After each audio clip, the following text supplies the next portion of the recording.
Welcome to the first installment of Radcliffe's Summer Book Talk series. I'm Mayra Rivera.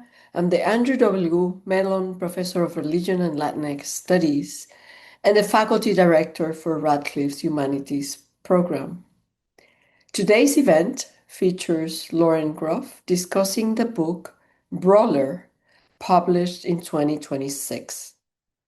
Before I introduce her, I want to take a moment to acknowledge the members of the Radcliffe Institute Leadership Society and our annual donors who are watching this afternoon. Your generosity keeps Radcliffe programming free and open to the public, and we thank you. We also want to gratefully acknowledge the Steiner Dean's Leadership Fund for Academic Ventures, which is supporting this event. Lauren Groff is the New York Times best-selling author of the novels Monsters of Templeton, Arcadia, Fates and Furies, Matrix, and the Vaster Wilds, and of the celebrated short story collections Delicate Edible Birds and Florida. Groff has won the American Booksellers Association's Indies Choice Book Award, France's Grand Prix L'Héroïne, the Joyce Carol Oates Prize, and the Story Prize. She has been a finalist 3 times for the National Book Award. In addition to her Radcliffe Fellowship in 2019, Groff has received fellowships from the American Academy in Berlin and the Guggenheim Foundation and the Howard D. Vursell Memorial Award by the American Academy of Arts and Letters. She was named in the Time magazine's list of the 100 most influential people in 2024. Her work regularly appears in The New Yorker, The Atlantic, and elsewhere, and has been translated into 36 languages. The New York Times Review describes Groff as one of the country's most successful and versatile literary figures. Groff is a graduate of Amherst College and the University of Wisconsin-Madison, where she received her MFA. And she now resides in Gainesville, Florida, where she co-owns an independent bookstore, the Lynx.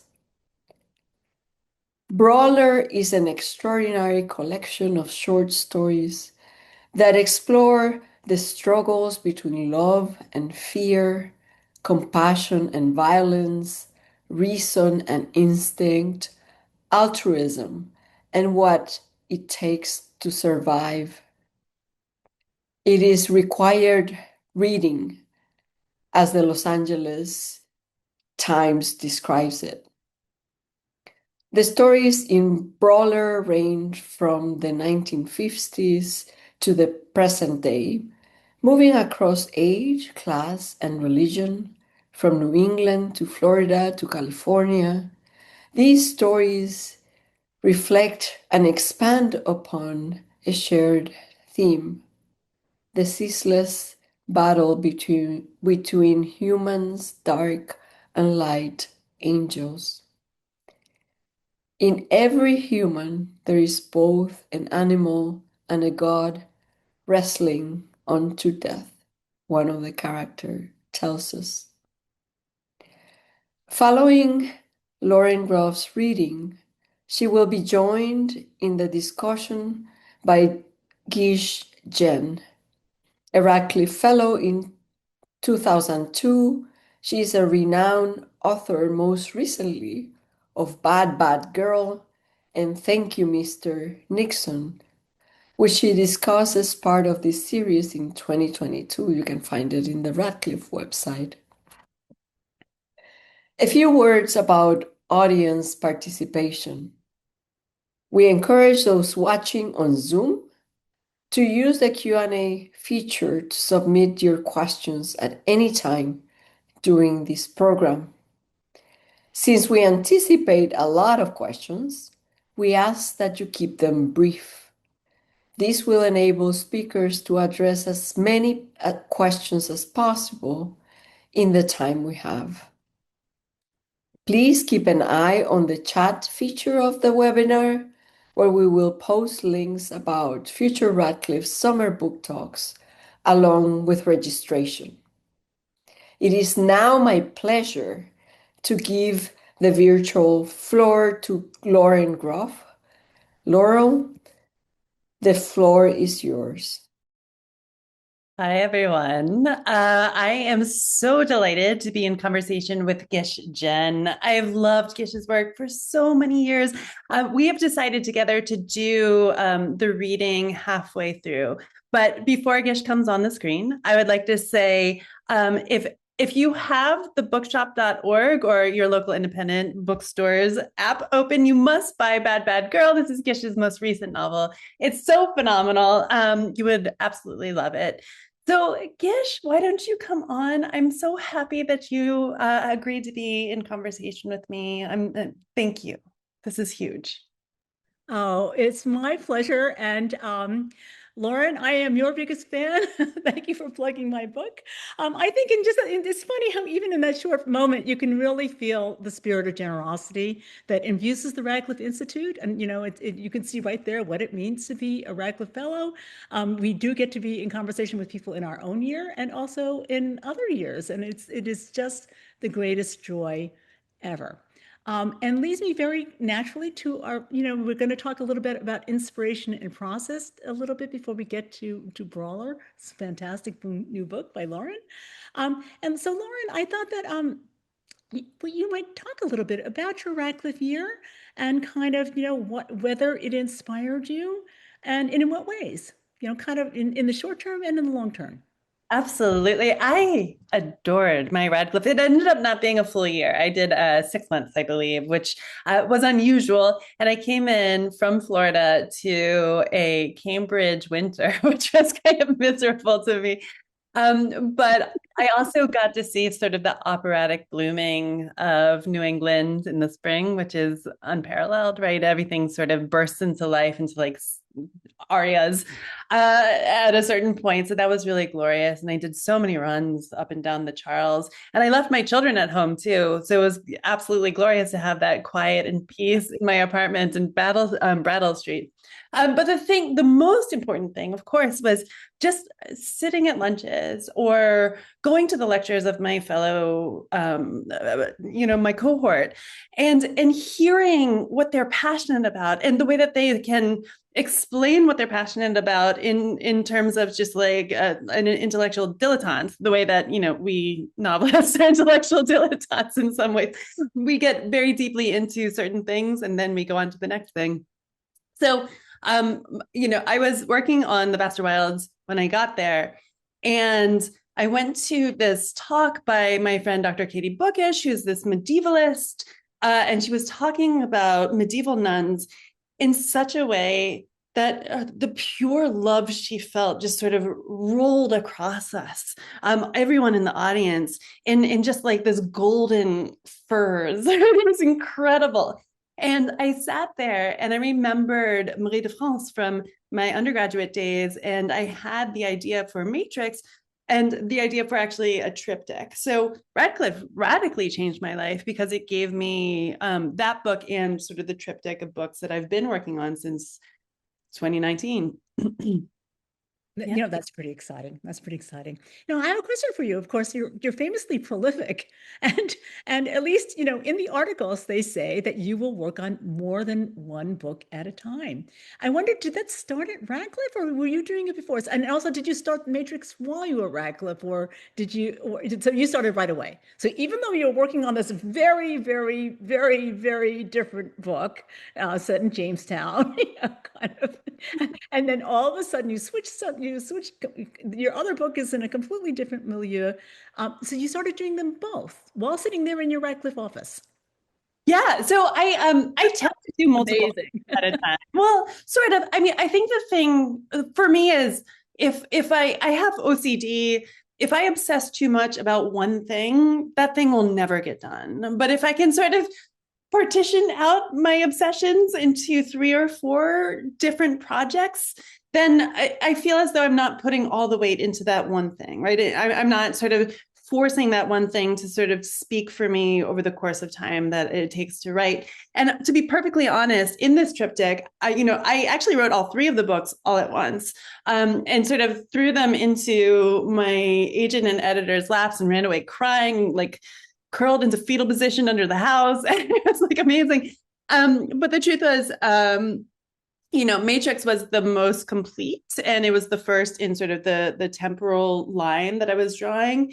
And the last one I've rewritten probably, I don't know, 20 times. I'm still rewriting it now. I'm just not wise enough to tell it yet, right? Sometimes, if you see work, and I know you do because I can tell from your work, if you see work as almost a living entity of its own, like children, like grandchildren, right? One has to allow them to grow on their own volition and to come to you with the amount of time it takes for them to grow. You can't force a book to do what it needs to do. You can't force it to come to you in its wholeness. And so this book, I've been working on it for a long time, along with a bunch of other ones too. Yeah, I like working on things. Also, so when you wake up in the morning and you're so excited to get to the page, it's so much better than feeling dread or regrets or like the darkness that comes over the soul if the project's not going well, right? If you're just so excited to get to one of the projects that you're doing, then you're always in a state of creative foment. Oh, interesting. So one thing that, you have said in interviews is that sometimes you have these several projects going as a form of insurance, and which is sort of, so I'm just curious whether you've ever actually had a project die. Oh, I mean, so many. Okay. So it's happened a lot. I mean, I say that myself. I myself buried up, I had to put aside a 250-page manuscript just, last year. I mean, it definitely happens. And people don't realize that. I think they don't realize how fragile it is right till the very end, really.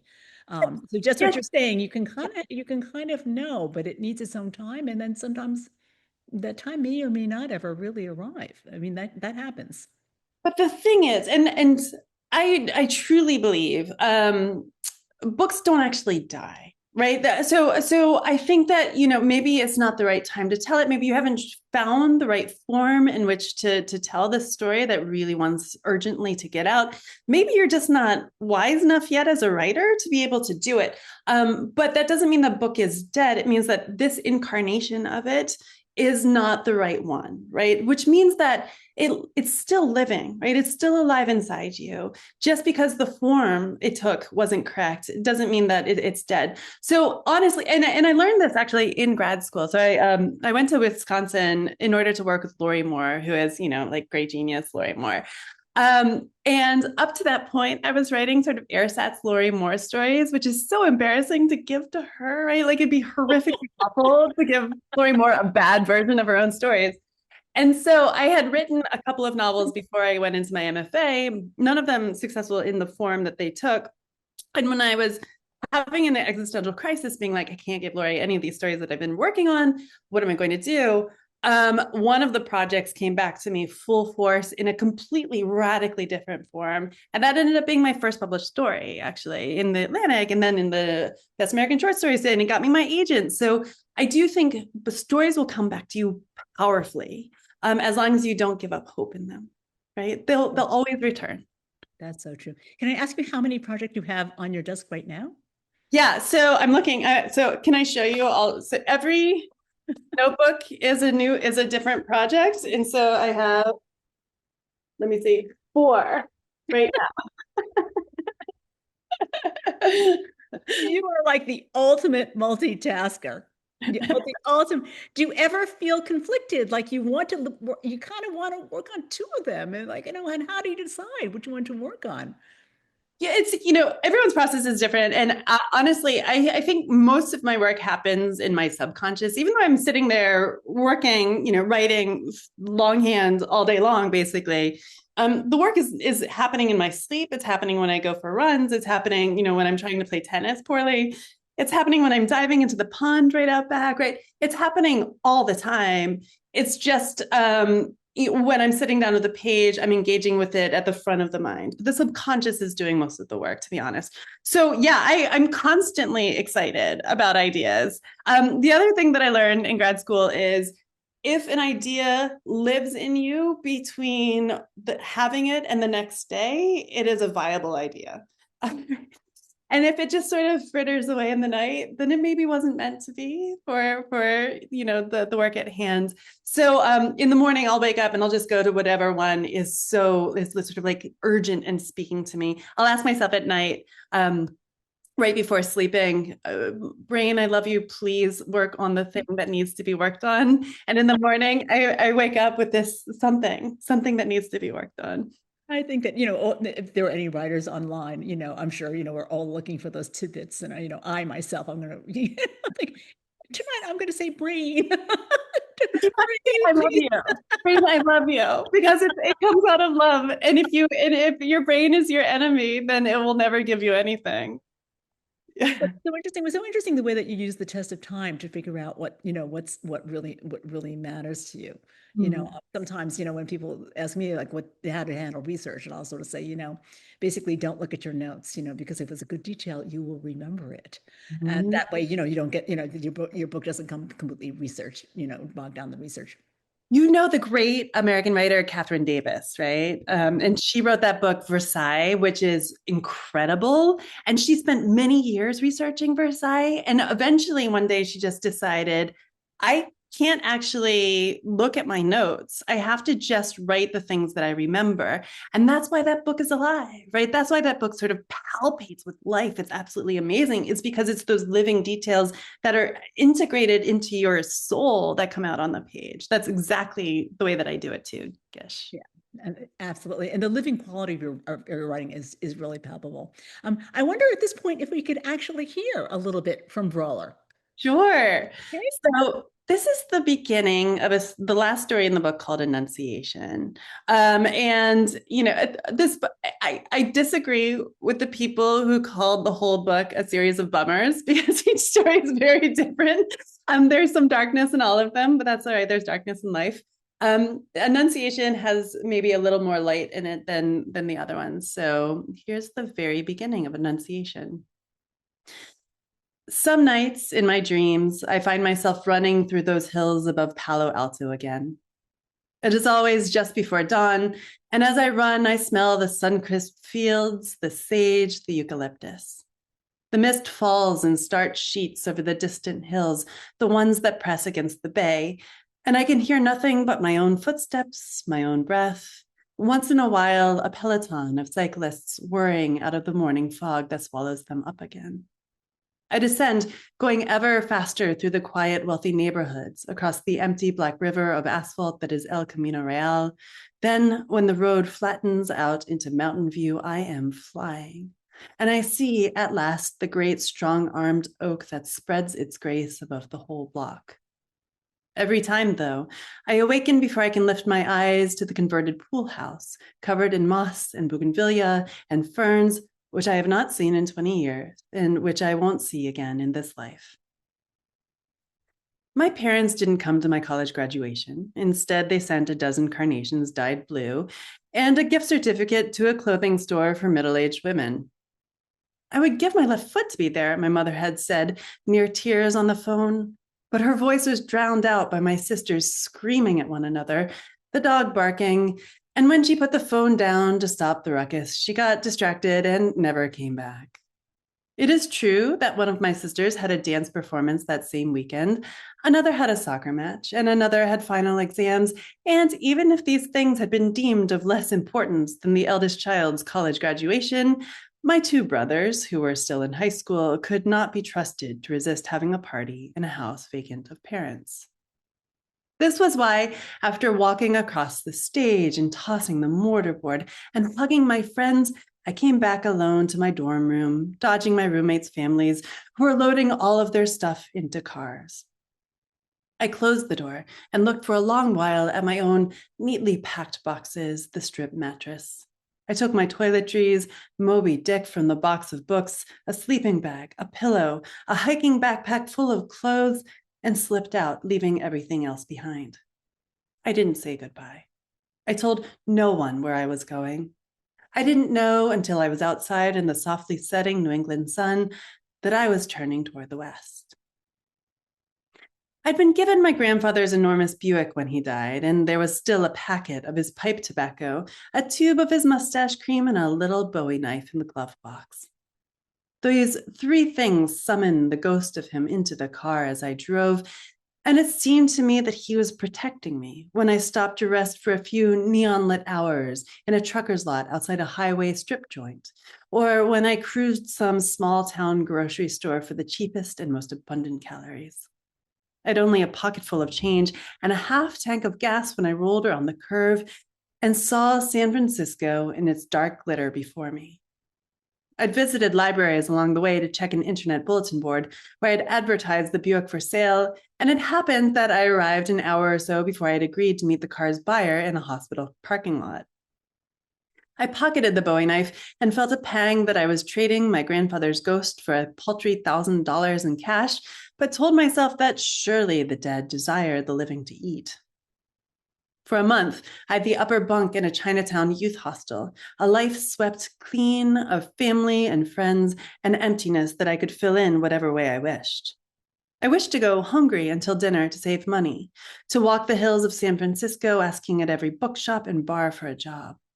Nothing was available, at least not for me.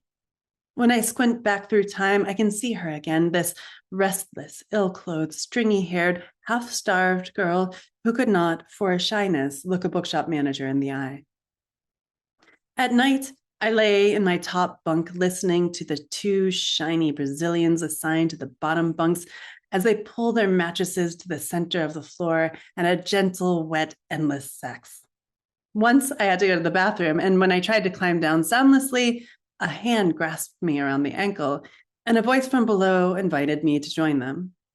In the bathroom, I stared at my face in the mirror, trying to see if the new person I was becoming was someone who would have a threesome on the floor with Brazilians so beautiful it was hard to see their faces for their glow. I decided that I would instead be a person shivering in her pajamas on the disgusting puce couch in the common room. I regret this decision, as I regret all the times in my life that I turned away from living.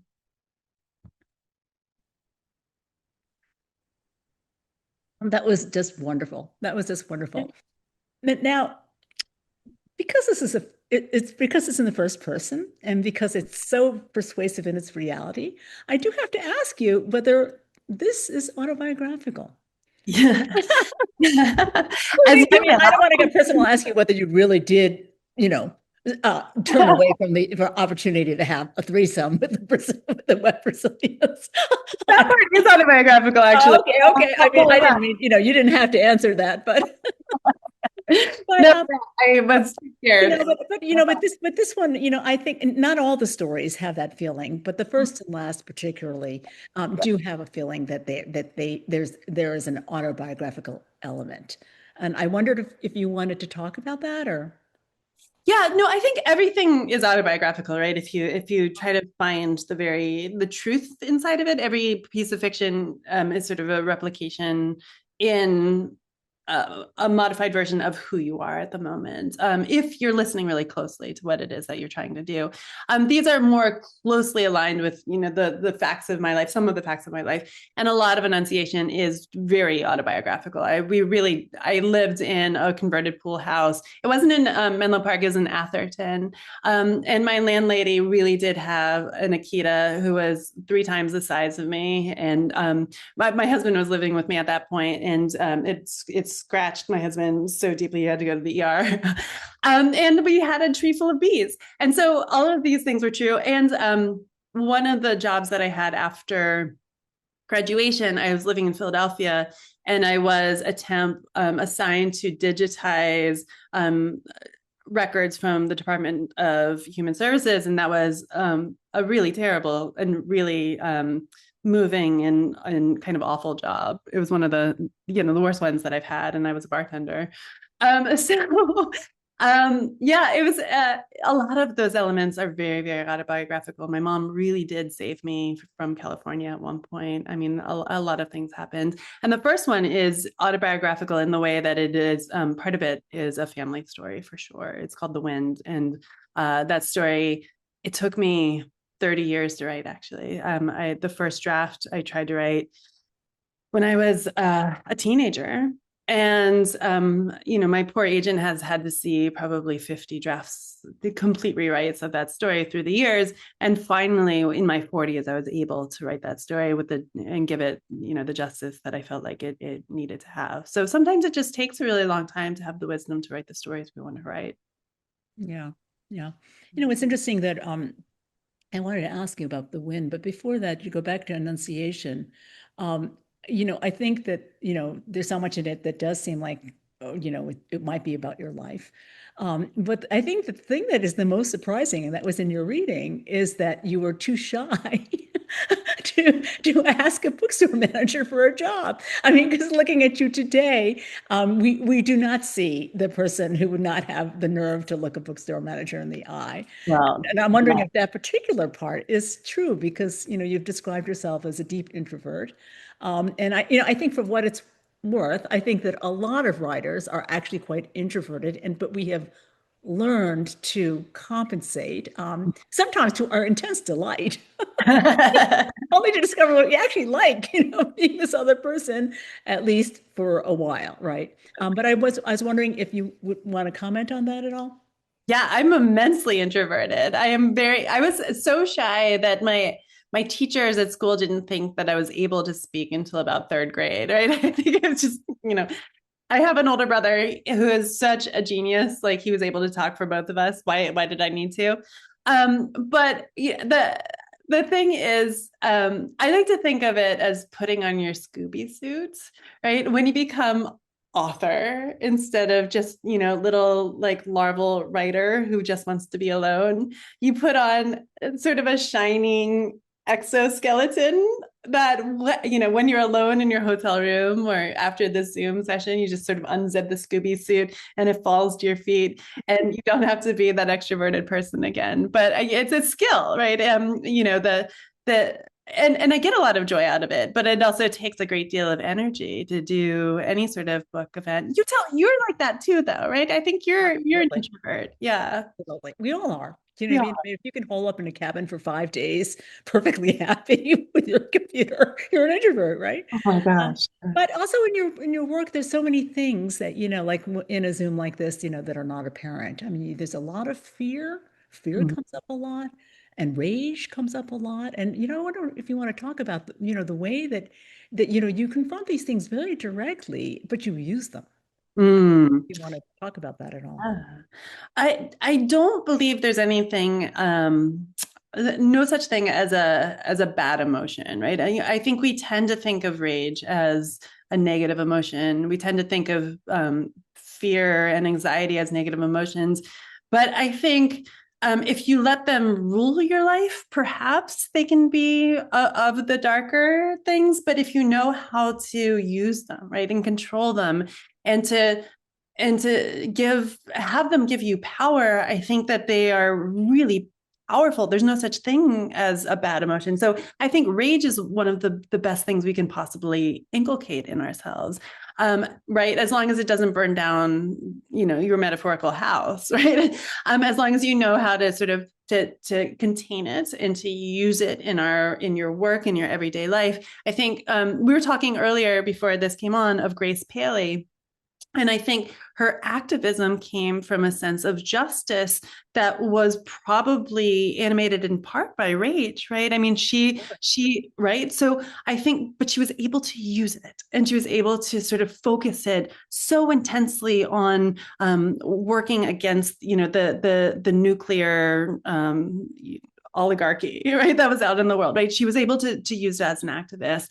And so I think you look at true activists, even Mother Teresa, I bet there's a great deal of rage in her, right? But she was able to use it. Yeah. Yeah, Grace, and she was always so funny and so cheery and so upbeat in person. And she once said to me, she said, "You have to struggle with pleasure." And that's Mm, exactly what you need to struggle with pleasure. what does that mean? I'm so interested. Meaning that, that you take pleasure in the struggle. Oh, The okay. struggle itself is a kind of pleasure, Yes. Yes. and I do think that, that's very important. You're very careful also when you write about rage. I loved in your story, Birdie, when you talk about kind of like, you forgive this part, this Birdie is very old. This is the original Birdie you knew many, many years ago, and you forgive the Birdie that you saw on her deathbed, but all the birdies in between, no. But that's so true to life, though, too, I think. Right? I mean, it's very accurate. And actually, speaking of Grace Paley, we're going to have a long time getting back to my original question, which has to do with wind. But I wondered if that story was influenced by Grace Paley, because it's so evocative of her story, Friends.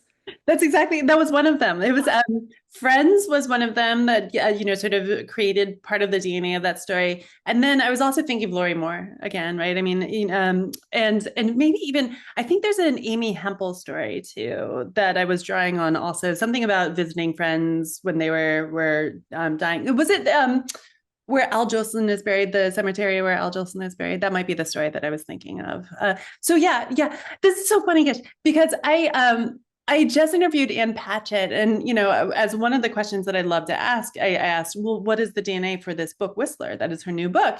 And she looks at me blankly and she's like, I don't even know what you're asking. And I was so astonished, because in every story I've ever written, I'm loving and paying homage to, and sometimes writing in opposition to the literature that has sort of made up my own DNA. And everyone's different. Everyone has a different way of dealing with it and even understanding influence. But I was astonished that she didn't know about this book. And I just think that that's so amazing that we can be writers along the spectrum and sort of and know very clearly what it is that we're responding to, and also sort of block that out while we're working too. Yeah, I mean, it's both and, right? It's just Yeah. it's a struggle we all have. We all have genealogies in our lives, and we are once the product of all these people from whom we are descended, and we're entirely ourselves. Mhm. I mean, the genealogy just it informs, but it doesn't explain us, right? And so there's that aspect. But I wanted to go back to to Wind also, because it's such an important story, and the word bummer, I wouldn't use the word bummer, but extremely affecting, extremely affecting. Um, and it's important just because it is clearly such an important story to you. And also it occupies such a special place in this book, because, you have also spoken about the architecture of a book, and the way that for you, especially in this collection, the first story asks the kind of question that all the stories after it answer or modify, and that you want to kind of have this explosion at the end. So in your book does have a very particular arc. It's very striking. So you've just written a little bit that suggests what the explosion might be at the end. But I wonder if you want to talk about the first story, kind of what it's about, why it was so hard to write, which I can certainly understand, and how it works. But how it works, this is, we talked before we got on, onto this conversation. We talked a little bit about, basically the given and the made, the donné, which is the life circumstances and the things that we make out of it. And of course, and that's exactly what's going on here. You have a big donné, a very difficult donné, but you were crafting, crafting, crafting. And so I was wondering if you could talk about, both the donné and the craft. I think often, at least when I approach a story that terrifies me, and The Wind terrified me for 30 years, I think I use distance as a way to control that fear. And so the first number of drafts, I was playing around with distance. I was having a really hard time, because my go-to for short stories and novels too is the third person. I think it's the most flexible and honestly the most useful person that we can use in literature, with some ideas about the first person.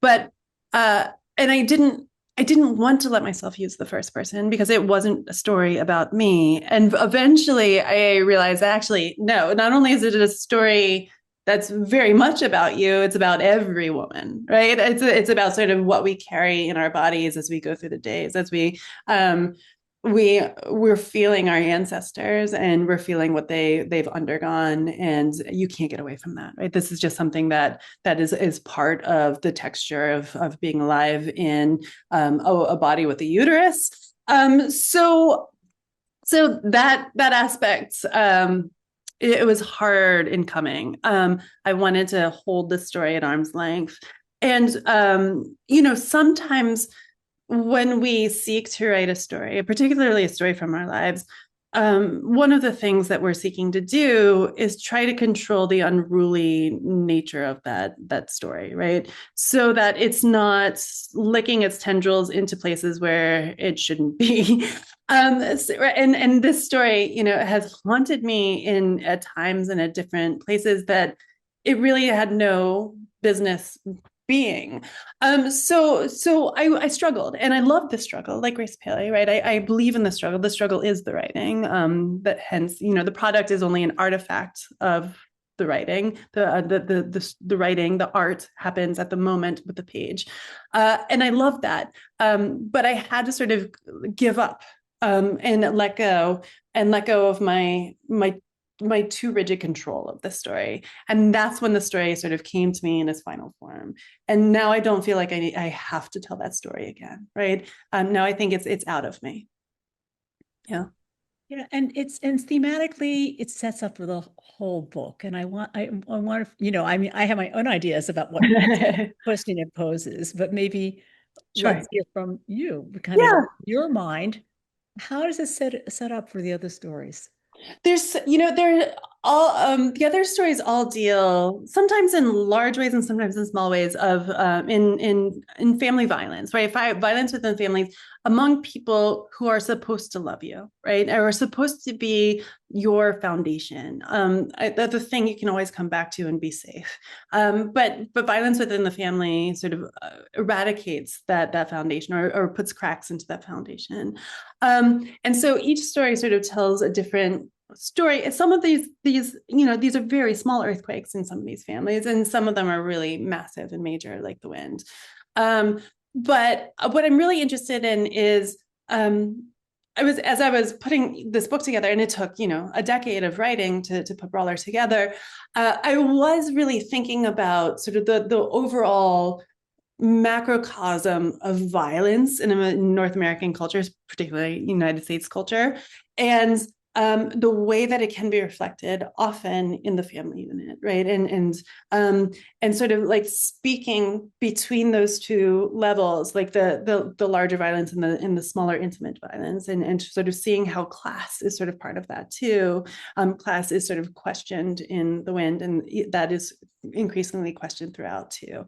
And then finally, at the end, everything is sort of put together, like the family unit, the violence, class, education, all these other things that sort of explode the first story into fragments at the end. It's so interesting because, of course, I have my own theory, and that's not the theory that I had. I'm sure it's correct. No. This is look, there are lit crits out in the audience, and you know what I mean. It's just like I just feel like and we've all had the experience where the lit crit comes in, and you're like, was that my book? But I will just say, to me, these stories were so much about can you escape? Because literally your grandmother in this first book is trying to escape, and she doesn't escape. But by the end, Lauren Groff does escape.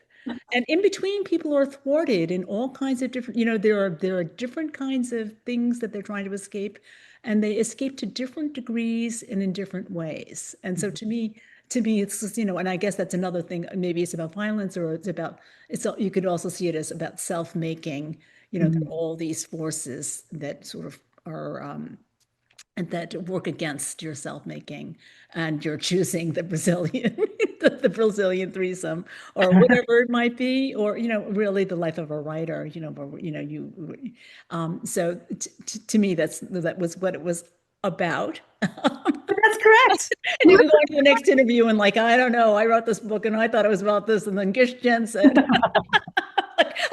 a completely different thing. But it's so interesting what you said about distance, because another very striking thing about your work is the way that it moves so fluidly. And it's so interesting because I know you're very athletic, and and I feel like that comes through in your both your the way that you can go from one milieu to a very different milieu, the same way they kind of in a run. You kind of go on a run and you start in one place, and all of a sudden, like over there by the country store, something completely different is going on. And but it has a little bit of that feeling of you run in like, oh, look at this, and oh, look at that. And so I wondered, in your corralling all that together, you layer, you love to layer, and especially you love to just move in time in this really very athletic way, which reminded me so much of my cats, kind of leaping across some chasm as they will. So I wonder if you want to talk about it, because of course, the person who comes to mind, if I don't know if she is in your genealogy or not, is Alice Munro, of course, who kind of moved that way. Okay. So do you want to talk about that? And kind of, I don't know if there was a time in your career where you realized you could do that in the short story. And if that was part, if that became an important thing, a feature of the short story. And because it's one of those things where you get a lot of the freedom of the novel in the story. And in some ways, you can get more freedom in the short story when it comes to time, right? Because nobody's really expecting it, so you can have these really acrobatic leaps that happen and can happen, and they're shocking and they're delightful. But Alice Munro, I know right now, we are not supposed to love her, but I do, right? I love the work, and we can debate the person, but her work is and will always be some of the best we will ever have from the United States, right? I mean, the short stories are profoundly layered, and the layers are shifting. And I think that's the thing that you get when you go to Alice Munro. Nothing is static, right? There's nothing immobile in her stories. And what she does better than anyone is sort of to show time is sort of like a finger poking through these shifting layers, right? So like she can show you the way that the earth, it's almost like she's like, she was married to a geologist, right? And maybe that sort of got into her, the way that the earth is always shifting, always moving. There are glaciers, there are lava bursts, right? Everything is always happening, even if it's at a very slow or a millennial type, a long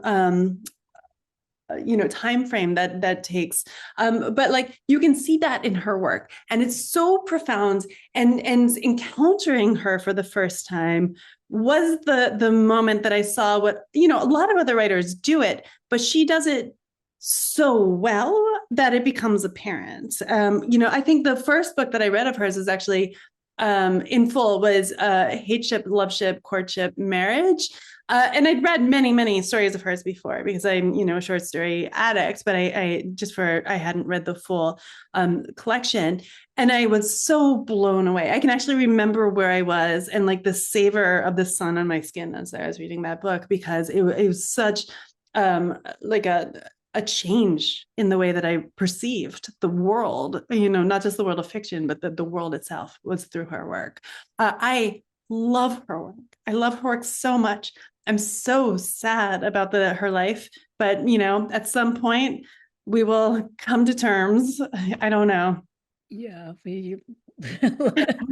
that's another Zoom. That's another Zoom. That'll take 4 hours. Yeah. And we won't come to any conclusion. So upsetting and so difficult. And now it is time to turn to audience questions, and there are a lot of them. Okay. And the very first one is, how do you choose the short story format rather than the novel? Mm. So I don't know. I would like to hear from you, Gish, too, because you're also amazing. You're amazing at both. For me, stories don't come to me. They come to me in the form that they're going to take. I know it's a short story or I know it's a novel, and the way that I know is because at the heart of the novel, there's a question that I want to look at for 5 years and that I cannot answer at all in 5 years, right? So I know just the scope of the question at the heart of the novel is going to take me a really long time. With the short story, I learned really early on that if I were to try to write a first draft as soon as it came to me, I would not murder the story, but I would make it unrecognizable and it wouldn't come back to me for a really long time. So I realized that I had to sort of store the stories in my mind for as long as possible. So a story will come to me. I'll imagine myself taking it and throwing it back into the spinning constellation of stories behind my head. And then one day I will read something or I'll experience something or I'll talk to someone or, like the maybe multiple things at once, and they'll all come together in sort of an explosion. And I know that it's a story that I have to write now because I can't see the novels that I'm working on, right? I can only see the short story. That's the only thing I really want to do. So I will sequester myself for as long as it takes to write a first draft because I believe short stories require a different kind of energy. They require straightforward energy from beginning to end, right? Especially like the first draft has to be told with one rush, like you're sort of surfing a wave in to shore. And of course, the first draft never looks like the final draft. And I rewrite completely by hand, but at least I have that sense of energy, that sense of motion, that sense of completion from scene to scene, and I understand the character by the end of the short story. So they're honestly, they're radically different for me. I think of a short story as much, much closer to a poem than I do to a novel. Gish, you tell us. You tell me. Oh, I'm not going to because there isn't enough time. They've had Zooms from me before. And, but it's interesting because somebody here asked a question. She says, I have heard that you read poetry in the morning before you start your writing process. You've mentioned Emily Dickinson in some of your interviews, but what other poetry inspires you? And by the way, I know you claim you're not a good poet, but your prose comes across as poetry to me. So nice. I do write poetry and I publish it, but not under my name. Oh, oh my goodness. Now this has not come out before. Oh my goodness. You have an alias. I have an alias. Fascinating. That's Nobody's ever going to find me. And they're not going to tell us. I'm not going to ask you on this Zoom to tell us. I read a lot of poetry. This morning, that's pretty interesting. This great book, Lazarus Species by Devin Walker Figueroa. She's a newer writer. She's amazing. There's this one poem in here that is astonishing. It's called The Perch, and it's about the fish, the perch. And she's just like, I just really love it, right? Because poets can do things that I think prose has a really hard time doing. There's a lot of, the speaker can float, right? It doesn't have to be an obvious speaker. There's a lot of compression that gets to happen in a poem, that has to happen in a poem, that sometimes you can't really do it in a novel or a short story. I just, I feel like I'm starting the day with a jolt of literary caffeine, and then I can go do whatever I need to do afterwards. But yeah, I just, who do I love? So Terrence Hayes, I love. Natalie Diaz, I love. Ada Limon, I love. In the past, I deeply love Emily Dickinson. Like, she's the reason why I'm a writer. Whitman, right? Some days are Whitman days and some days are Dickinson days, right? If you want expansiveness versus, like crystalline nature, like you choose one or the other. I just love so many. I can't list them all. We're trying to get through as many questions as we can. No, I'm sorry. I don't. In your historical novels, religious communities and spiritual vocabularies often appear as both constraining and generative. Do you see religion primarily as a structure of power, a form of imagination, or a genuine opening towards transcendence? I believe it's all mixed together, right? So my belief of when it comes to religion is that there are earnest attempts by humans with our limited capacity to try to explain the vast eternal mysteries, right? That cannot possibly be explained because they're so much larger than we are, right? We can only sort of describe like a thread in the hem and this much of the thread, right? We can't possibly imagine all of it. So all religions are getting toward the same inherent profound thing, which is what is it? What is life, right? And how are we part of the universe? And how can we understand all these things together? And luckily, right, we were given the gift of story. That is the reason humans are humans. That's why we can empathize and sort of understand one another and try to understand the world. So I just see them, each particular religion as eruptions of the same deep, source. I do see a lot of the strictures as imposed, at least in the patriarchal religions, as strictures imposed in order to control a lot of the population, particularly women, because it's terrifying that women have the ability to create, right? I mean, that gives us, we are so powerful. So what is the thing that the men wanted to do, but control our power? So I don't believe in religion as a set of rules. I think that is just all human imposed. I do love the way that each religion in the world shows humans struggling, right, and grappling with things that we cannot possibly understand. I think that is so beautiful, and it moves me every single day. Here's a question. There's so many questions, and I apologize to everybody right off the bat. We just can't get to all of them. But anyway, so many of your stories involve two moments: the past and the reflective now of an older person looking back. Remarkably, your stories avoid the possible nostalgia that comes from looking back. Are there particular strategies you keep in mind to avoid the potential nostalgia? Ooh, I guess that question is predicated on what nostalgia is, right? I think nostalgia is like a longing to return to the described past or the imagined past, right? And I don't know if my characters, because they're part of me, would actually want to return to any kind of this past, because they feel richer now, richer in wisdom, richer in understanding. I know that, just personally as a human being, I would never want to be in my 20s again. What a source of torture that would be. Thank God I'm in my 40s. Thank God. So, I sort of see the gift of every subsequent year as a profound gift, right? Like that we get to live, that we get to be here, that we get to sort of understand the past in a way that is rounder and more three-dimensional. I think that I don't think I would ever want to be in the past, and I don't think my characters would either.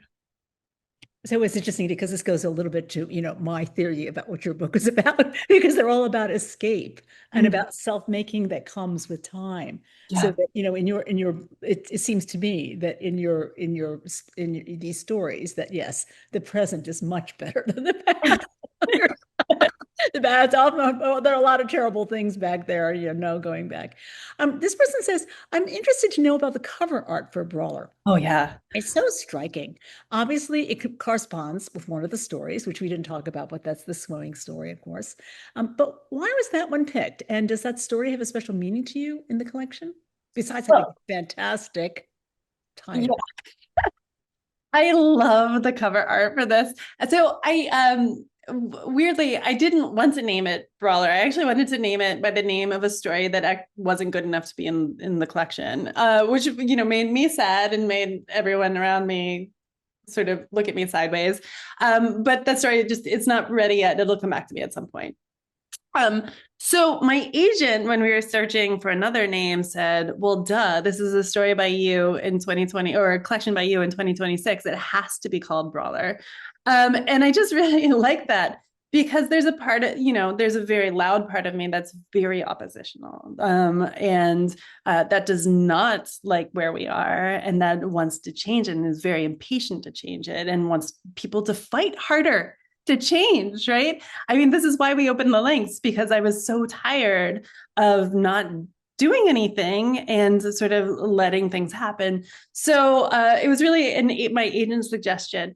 And the painting on the cover, I was given 4 or 5 just absolutely remarkable covers. I've never had such a richness in covers. This one, though, it's a painting, it's an actual painting of a woman, and I can't remember the name of the painter, forgive me, I'm sorry, of his daughter. And what I loved about it is she's looking at you, right? She is not letting you off the hook. She is really staring into your soul. And then when you turn the book upside down and you see the reflection, she's looking in another direction too. I just think it's such an amazing, like very weird cover. And unfortunately, it happens to be the colors of the Gators. I live in Gainesville, Florida, where University of Florida is. And so people are like, is this intentional? Is this about Florida? And I said, no, not at all. That's pretty funny. Yeah. We're really right up against it. So, but in 2 minutes or less, I've read and loved the first 2 novels in your triptych, which I didn't realize was a triptych. And now I'm thrilled to hear that there's a 3rd book coming. Are you willing to say anything about where this last novel will take us? Is it another book about a woman alone, literally? And we're not supposed to reveal the person asking the question, but I will say this person does sign off hugs. Oh, I was told not to identify anybody. Okay. Well, what I wanted to do with this is to skip over 1,000 years of history, right? And sort of, wrestle with the ideas of religion, Western religion, wrestle with the ideas of the way that religion, sorry, my dog is here now, go away, with the way that religion and the way that we treat the natural world is the way that we treat women and sort of things like that. And so I started in the medieval time with Marie de France, and then I went on to sort of a Protestant, like coming to the New World in sort of like this very hungry capitalist way. And now the 3rd one is set now, and that's all I can say about it now. But it's still wrestling with God. Like I will never stop wrestling with God. It's pretty exciting. And how many more? So that's one of the 4 notebooks that you showed us. So anyway, we're looking forward to it, but there may be 3 books before it actually shows up. You don't know. Or it may never show up, and it's a diptych, and that's totally fine too. Yeah. It's so exciting. It's like so much fun. I know that your sister is like some super athlete, and you are like the super athlete of the page. Oh, that's so nice. And I feel like, oh my God, she swims, she runs, and by the way, and I can't leave off about mentioning that I love this image that you had in your author's notes of you singing to yourself and reciting poetry and revising your life as you swim. Others are also just trying to keep afloat. With that, I'm so sorry to say that we have to conclude. And I have to thank you so much, Lauren Groff, for being online. I think this has been an incredible treat for all involved. Thank you so much to the audience for your terrific questions. I'm sorry that I didn't get to all of them, but I do our best. Thank you to Radcliffe, of course, for hosting this. Today's program has been recorded and will be posted on the Radcliffe website in about a week. You can also see past events on the website.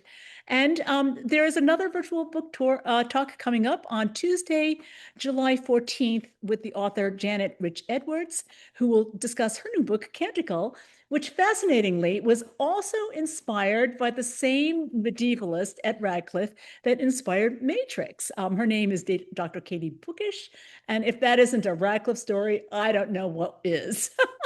Thank you all so much for coming. Thank you, Lauren. Thank you, Gish. You're the best. Thank you so much. Bye.